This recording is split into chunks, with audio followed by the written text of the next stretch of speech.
absolutely has been proven that developmental coaching and helping employees feel like they're progressing.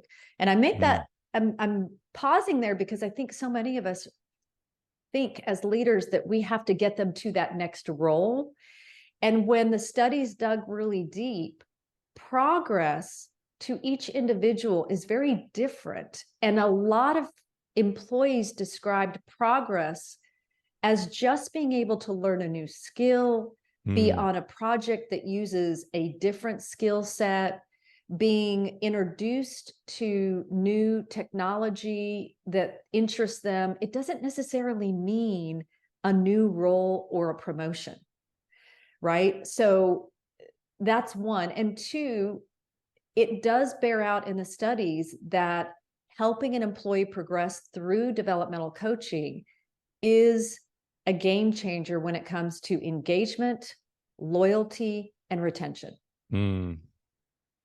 All right. So I've got this whole list of questions popping up here now. So, all right. So the first one is, how would you describe a clear, can you give a clear example of developmental coaching so that any listener, any leader or manager can have this clear distinction in their mind of, okay, what's the difference between, coaching somebody around how they can improve in their current function or current role versus developmental coaching in a more general sense? Sure. So, here's one that's a little more nuanced. Let me start with that one because I think some might think it's performance coaching. But let's just say that you have an exceptional technologist on your team, very sharp, they know their stuff, and you were approached by a colleague and they are on a project team with that colleague, and you happen to, be talking about this person, and they say to you, "Oh yeah, he's wicked smart."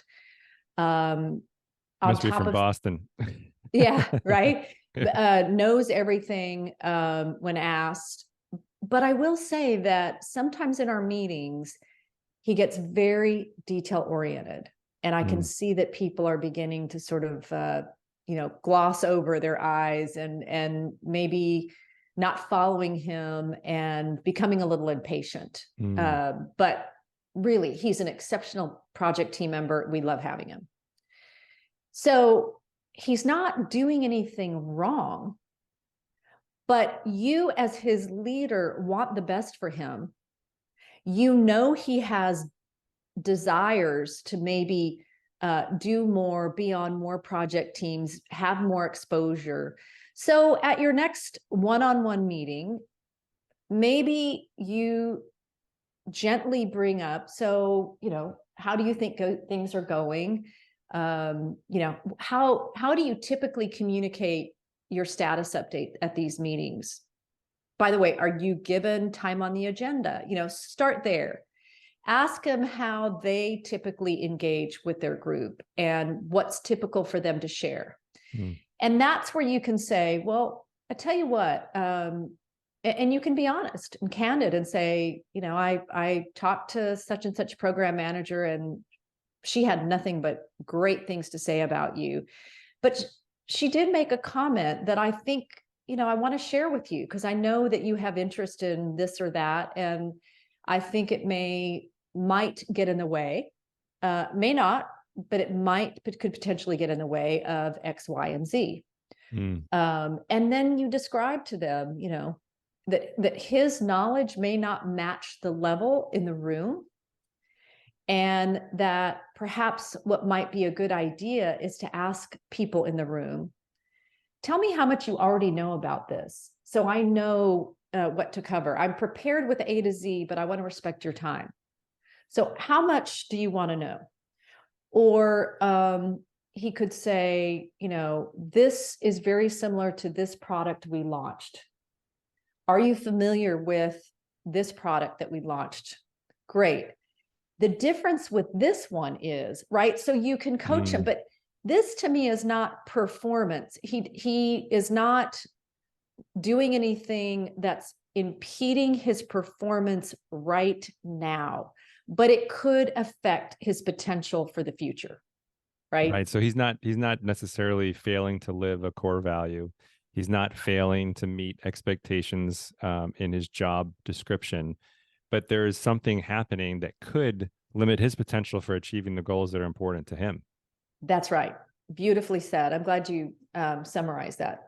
Absolutely. And I bring up that as a nuance because I think the other example is what most leaders think, which is that they have to talk to their employees all about that next role, right? Mm, So that's really not true. Developmental coaching has a lot of tentacles, and you could go a lot of different ways with this. And one is, tell me, is there something important that you really want to learn right now as it relates to your job or this industry?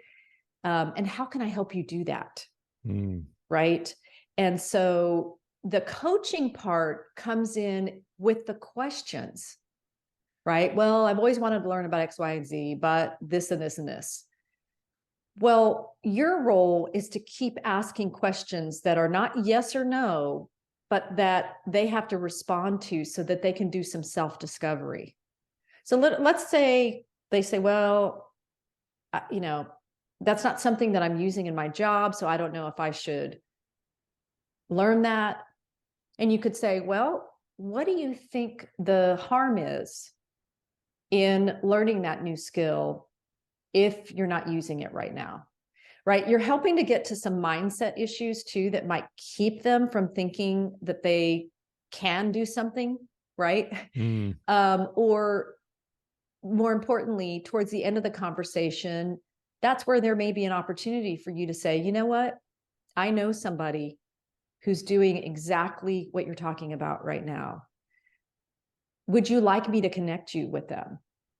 Right? And so you're making some steps toward helping them do what they want to do or learn what they want to learn or be better at what they already do.